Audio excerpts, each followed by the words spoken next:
Assalamualaikum warahmatullahi wabarakatuh. Jumpa lagi dengan Pak Iri. Kali ini kita belajar usaha pesawat sederhana dan kerja otot rangka.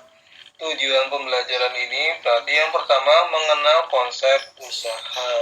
Kemudian yang kedua mengenal pesawat sederhana. Kemudian yang ketiga kerja otot rangka yang berhubungan dengan konsep pesawat sederhana.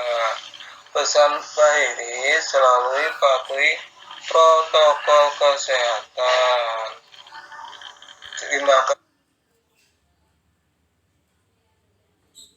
Peta konsep usaha pesawat sederhana, bahwa usaha dipengaruhi oleh gaya dan perpindahan. Kemudian dari konsep usaha kita mengenal pesawat sederhana. Pesawat sederhana itu apa? Alat bantu manusia yang sederhana. Dan ternyata ada hubungannya dengan konsep usaha. Di sini pesawat sederhana kita mengenal pengungkit, bidang miring, dan katrol.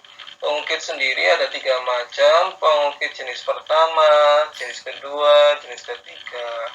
Katrol ada katrol tetap, bergerak, dan katrol ganda. Simak penjelasan berikutnya.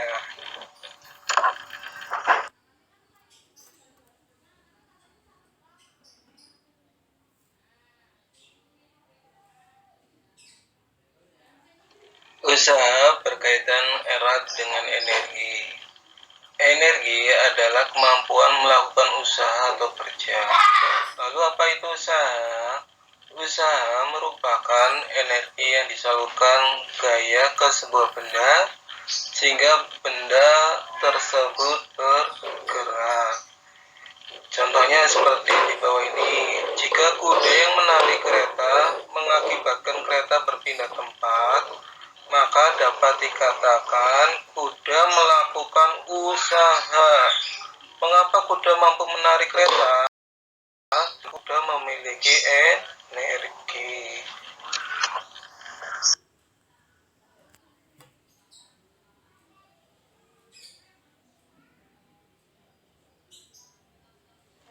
Hubungan antara usaha, gaya, dan perpindahan. Usaha berkaitan dengan gaya dan perpindahan. Usaha terjadi jika gaya yang bekerja pada suatu benda mengakibatkan pindah tempat. Jika gaya yang tidak bekerja tidak menyebabkan perpindahan, dikatakan benda tidak melakukan usaha. Berdasarkan pengertian usaha, jika pada suatu benda bekerja gaya F hingga benda itu berpindah sejauh S, besar usaha merupakan hasil kali antara gaya dan perpindahan. Usaha bahasa Inggrisnya work, kerja. Work berarti huruf depannya W besar, sama dengan kerja adalah atau usaha adalah hasil kali gaya. Gaya simbolnya F force kalikan perpindahan simbolnya S. W sama dengan F kali S. W usaha satuannya adalah Joule, F gaya satuannya Newton, S perpindahan satuannya meter. 1 Joule itu senilai 1 Newton kali 1 meter. Jadi contoh soal konsep usaha. Kegiatan berikut yang nilai usahanya 0 adalah ada pernyataan 5 A, B, C, D, E. Mana yang nilai usahanya sama dengan 0? Mari kita simak penjelasannya berikut ini. Menarik meja dari ruang kelas ke halaman. Menarik berarti ada energi, ada gaya yang dilakukan. Kemudian berpindah ke halaman, dari kelas ke halaman, berarti ada perpindahan. Jadi pernyataan A termasuk bernilai usaha, ada gaya dan perpindahan. Pernyataan yang B Menggok hingga berpindah. Mendorong mobil berarti berikan gaya, ada gaya. Hingga berpindah berarti ada perpindahan, berarti usahanya tidak nol, berarti ada usaha. Yang C, menaikkan peti dari lantai ke atas meja, ada gaya yaitu ngangkat, kemudian ada perpindahan dari lantai ke meja, berarti usahanya tidak nol, berarti ada usaha. Kemudian yang D, pernyataan yang D, mendorong tembok sekuat tenaga. Coba, temboknya didorong, ada gaya, tapi ada perpindahan tidak? Temboknya bergeser tidak? Tidak, berarti salah satu syarat terjadinya usaha tidak terpenuhi, maka dikatakan usahanya nol. Jadi yang termasuk usahanya nol adalah yang pernyataan yang D, mendorong tembok sekuat tenaga. Kemudian yang E, mengangkat buku sambil berjalan ke depan kelas. Sambil berjalan ke depan kelas, mungkin dari belakang ke depan, ada perpindahan. Tapi adakah gayanya? Simak penjelasan berikutnya. Syarat melakukan usaha harus ada gaya dan perpindahan yang sejajar. Kamu lihat, gaya dan perpindahannya sejajar tidak? Ngangkat buku ke atas, jalannya ke samping, sejajar horizontal. Apa sebenarnya konsep usaha adalah rumusnya F kali S cos alpha, gaya kali perpindahan kalikan sudutnya, sudut antara gaya dan perpindahan. Jika gaya dan perpindahannya tegak lurus, cos sudutnya itu bentuk sudut 90 derajat, maka cos 90 nilainya adalah, kalau kita hitung secara matematika, berarti ada gaya, itu ngangkat buku ke atas, ada perpindahan ke samping, membentuk sudut 90, cos 90 adalah 0. Sesuatu yang dikalikan 0 hasilnya adalah 0. Maka pernyataan yang E, mengangkat buku sambil berjalan ke depan kelas, dikatakan tidak melakukan usaha atau usahanya 0. Jadi dari 5 pernyataan, yang usahanya 0 ada 2, yaitu mendorong tembok sekuat tenaga dan mengangkat buku sambil berjalan ke depan kelas. Jelas ya anak-anak ya?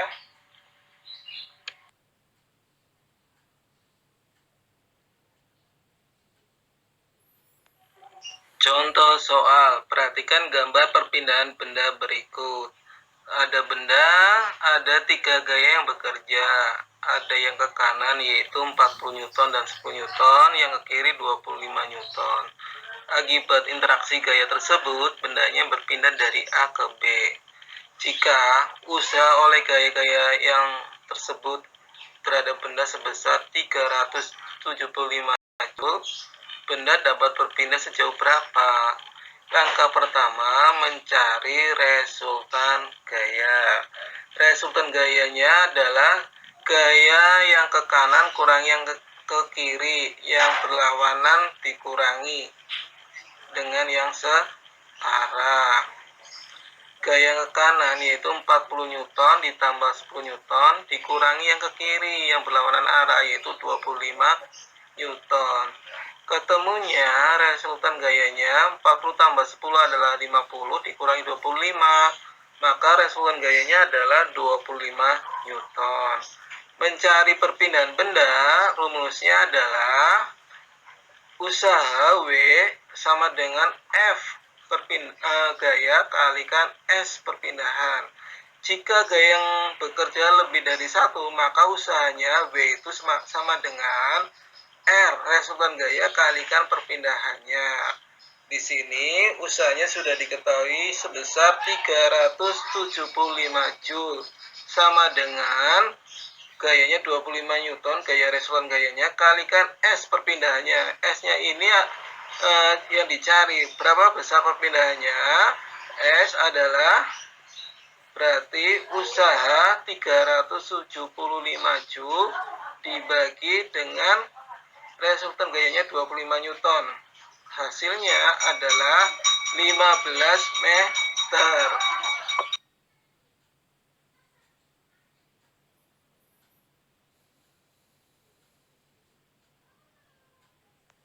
Hubungan antara daya dan usaha. Apakah setiap benda mempunyai kecepatan yang sama dalam melakukan usaha? Perhatikan peristiwa berikut. Dua buah mobil yang sama berat menaiki sebuah bukit yang bersama-sama, keduanya melakukan usaha yang sama besar. Akan tetapi mobil A melakukan usaha lebih singkat daripada mobil B. Mobil A dikatakan mempunyai daya yang lebih besar. Secara matematis dapat ditulis sebagai berikut. Daya simbolnya P, power, daya, sama dengan W. W itu adalah usaha yang dilakukan dibagi dengan waktunya, waktu yang diperlukan untuk melakukan usaha. Simbolnya adalah sekon, T. Jelas ya anak-anak ya? Contoh soal. Sebuah balok ditarik dengan gaya 100 Newton. Berpindah sejauh 5 meter selama 2 menit. Berapa daya menarik balok tersebut? Diketahui di sini gayanya F-nya adalah 100 Newton. Perpindahannya 5 meter, waktu tempuhnya 2 menit. 2 menit itu sama dengan 120 detik. Daya simbolnya P, power, adalah usaha bagi waktu. Daya usaha itu adalah gaya kali perpindahan dibagi dengan waktu. Maka dayanya adalah 100 kalikan perpindahannya 5 dibagi waktunya 120. Maka dayanya adalah 500 Joule dibagi 120 second. Ketemunya adalah 4,16 Joule per second.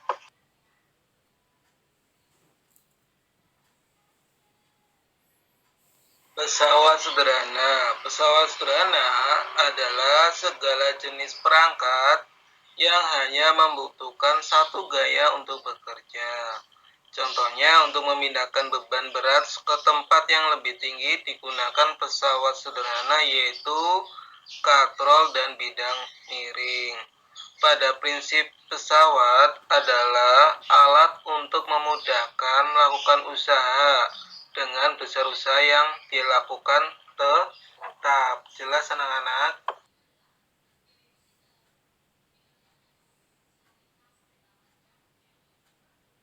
Contoh dari pesawat sederhana adalah tuas atau pengungkit. Di sini berlaku rumus usaha di kanan tumpu sama dengan usaha di sebelah kiri tumpu. Mana tumpunya? Di contoh tumpunya di tengah-tengah yang segitiga. Usaha di kanan sama dengan usaha di kiri. Yang dekat beban W, batu atau simbolnya W atau B, maka berlaku rumus beban W kali LB lengan beban sama dengan sebelah kanannya ada kuasa F. F kali lengan kuasa. Rumusnya saya ulangi lagi. W kali LB sama dengan F kali LK. Beban kali lengan beban sama dengan gaya kali lengan kuasanya. Semakin panjang lengan kuasa, semakin kecil gaya kuasanya. Tiap pesawat sederhana memiliki keuntungan mekanis. Mencari keuntungan mekanis adalah berat atau beban dibagi kuasanya W bagi F, atau lengan kuasa LK dibagi lengan beban. Semakin panjang lengan, semakin besar keuntungan mekanis. Semakin mudah pekerjaan dilakukan dengan tuas ini. Jelas ya anak-anak ya?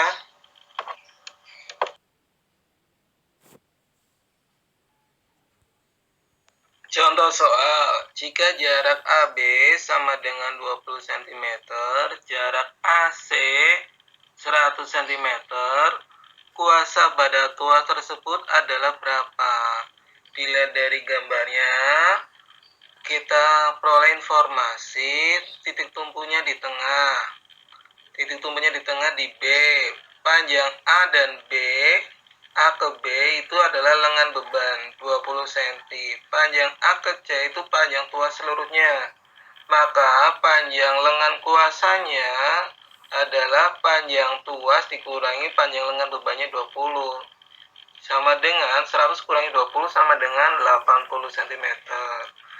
Di sini kita ketahui bebannya W-nya adalah 400 Newton, jarak AB atau lengan bebannya atau LB disingkat LB 20 cm. Jarak AC 100 cm itu panjang tuas keseluruhannya.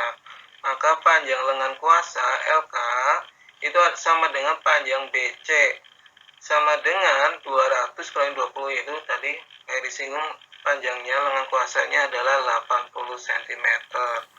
Mencari kuasa atau gaya F, berlaku rumus W kali LB sama dengan F kali LK. Beban kali lengan beban sama dengan kuasa kali lengan kuasanya. Bebannya sudah diketahui 400 Newton. Kalikan lengan bebannya itu 20 cm sama dengan, nilainya harusnya sama dengan F kuasa atau gaya kalikan lengan kuasanya 80 cm. Maka mencari kuasanya F-nya adalah 400 Newton kali 20 cm dibagi dengan lengan kuasanya 80 cm. Ketemunya adalah 100 Newton. Jelas ya anak-anak? Silakan kalian berlatih, dicoba terus. Untuk lebih jelasnya bisa melihat contoh soal di buku ringkasan IPA yang dikeluarkan oleh MGMP IPA Kabupaten Cilacap.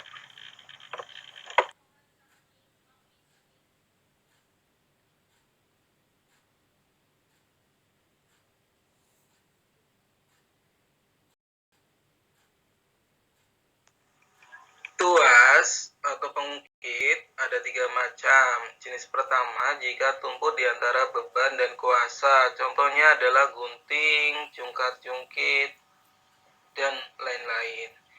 Tuas jenis kedua, jika beban di antara tumpu dan kuasa. Contohnya pembuka tutup botol, gerobak sorong, gerobak bakso, dan seterusnya. Tuas jenis ketiga, contohnya adalah sekop. Jenis ketiga bagaimana? Kuasa di antara tumpu dan beban. Contoh yang lainnya misalnya apa? Pancingan, alat pancing.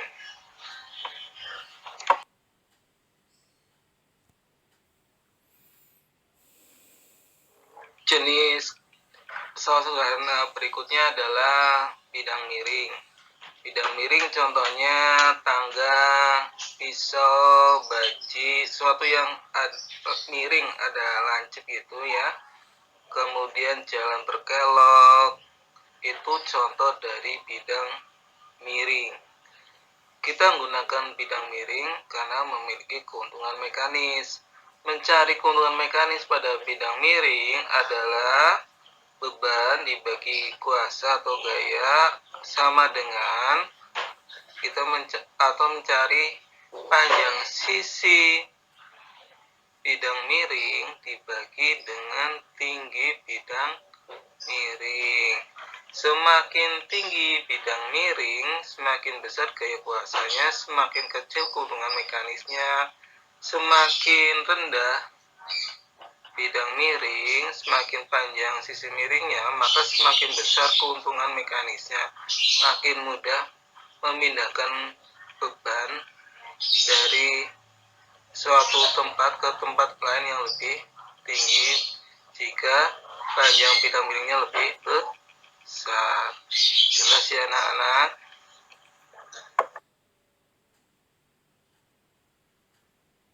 Buah balok dengan berat 300 Newton diletakkan pada bidang miring licin seperti gambar.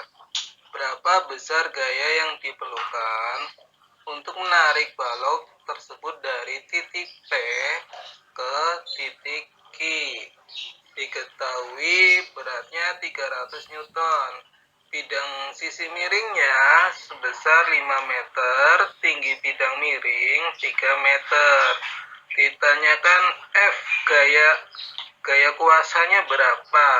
Kita menggunakan rumus keuntungan mekanis bidang miring. Keuntungan mekanis bidang miring bisa dicari dengan beban bagi kuasa sama dengan atau dengan cara sisi miring dibagi tinggi. W per F, beban bagi kuasa sama dengan sisi miring bagi tinggi. W-nya itu beratnya 300 Newton dibagi F sama dengan sisi miringnya 5 dibagi tingginya 3. Kita gunakan perkalian silang. 300 kalikan 3, maka F-nya kalikan 5. 300 kali 3 adalah 900 sama dengan 5F. F-nya mencari kuasanya sama aja. 900 kali jadi pindah ruas jadi bagi 900 bagi 5 sama dengan 180 Newton. Jelas ya anak-anak ya?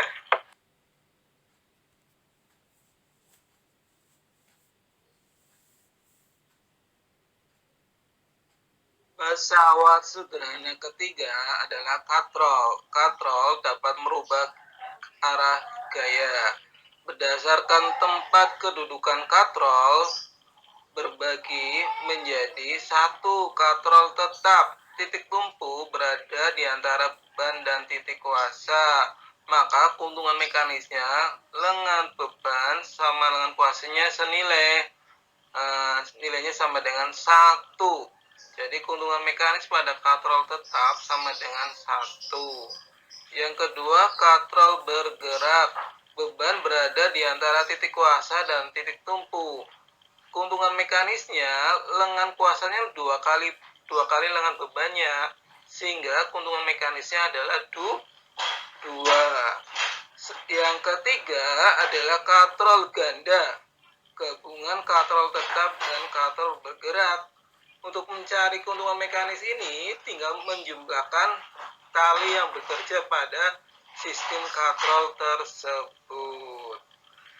Ada ketentuannya, tali terakhir kuasanya, kalau mengarah ke bawah tidak dihitung, tapi kalau tali kuasanya mengarah ke atas, maka tali tersebut dihitung juga sebagai keuntungan mekanis.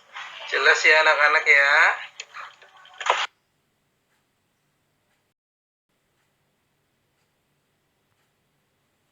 Contoh soal. Berapa besar beban jika kuasa pada katrol bergerak sebesar 38 Newton? Jadi di samping sini ada gambar katrol bergerak.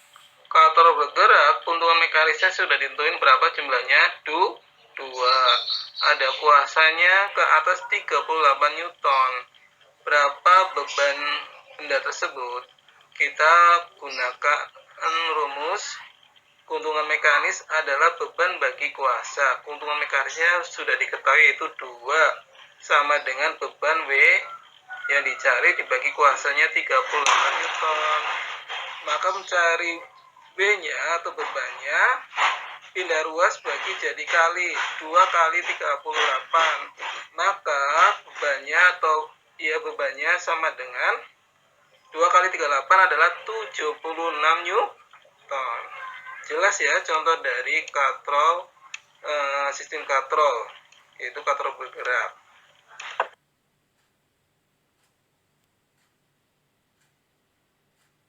Pesawat sederhana yang keempat yang kita pelajari adalah roda gigi atau gear. Gear adalah sepasang atau lebih roda bergigi yang saling berhubungan, yang berfungsi meneruskan gaya dan gerakannya pada sebuah mesin. Di sini kita mengenal efisiensi pada gear, yaitu output bermanfaat dibagi input totalnya.